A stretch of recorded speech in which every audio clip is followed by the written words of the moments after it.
আমাদের সম্মানিত আজীবন সদস্য আছে, আমরা ওদেরকে একটা সম্মান দিই, ওদেরকে একটা ক্রেজ দিই, যাতে ওনারা। বাংলাদেশ ও ওমানের মধ্যে কূটনৈতিক সম্পর্কের 50 বছর পূর্তি উপলক্ষে নেওয়া ব্যাপক কর্মসূচির অংশ হিসেবে আজীবন সদস্যদের সম্মাননা দিয়েছে বাংলাদেশ সোশ্যাল ক্লাব। বৃহস্পতিবার রাজধানী মাসকাটে ক্লাব কনফারেন্স হলে আয়োজিত এক বর্ণাঢ্য অনুষ্ঠানে প্রবীণ ও নবীন মিলে মোট 101 জন আজীবন সদস্যকে ক্রেস্ট প্রদান করে সম্মানিত করা হয়। অনুষ্ঠানে সভাপতিত্ব করেন ক্লাব চেয়ারম্যান সিরাজুল হক সিআইপি। প্রধান অতিথি হিসেবে ছিলেন ক্লাবের প্রধান পৃষ্ঠপোষক ইফতেখারুল হাসান চৌধুরী এবং বিশেষ অতিথি ছিলেন বাংলাদেশ কমিউনিটির বিশিষ্ট ব্যক্তিত্ব ও ক্লাবের সাবেক সাধারণ সম্পাদক ইব্রাহিম চৌধুরী। এছাড়াও অনুষ্ঠানে ক্লাবের কার্যকরী কমিটির সদস্যবৃন্দ ও বিভিন্ন উইংয়ের দায়িত্বশীল কর্মকর্তারা উপস্থিত ছিলেন।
तो भैया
দীর্ঘ ক্যারিয়ারে, প্রফেশনাল ক্যারিয়ারে আমি অনেকগুলো ক্রেস্ট পেয়েছি। সবগুলো ক্রেস্টের উপরেই থাকবে বাংলাদেশ সোশ্যাল ক্লাবের ক্রেস্ট।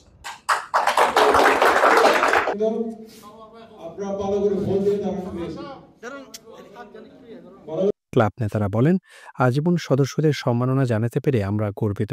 তাদের অবদানই ক্লাবের সাফল্যের ভিত্তি। আন্তরিকভাবে সকলের অবদানকে আমরা সম্মানের সাথে এবং শ্রদ্ধার সাথে এই অনুষ্ঠানে স্মরণ করে যাচ্ছি। ওনারা যদি ক্লাবকে শ্রম দিয়ে, সময় দিয়ে, ওদের মেধা দিয়ে যদি ধরে না রাখতেন বা এগিয়ে না নিয়ে যেতেন, তাইলে হয়তো আমরা আজকে এখানে দাঁড়াতে পারতাম না।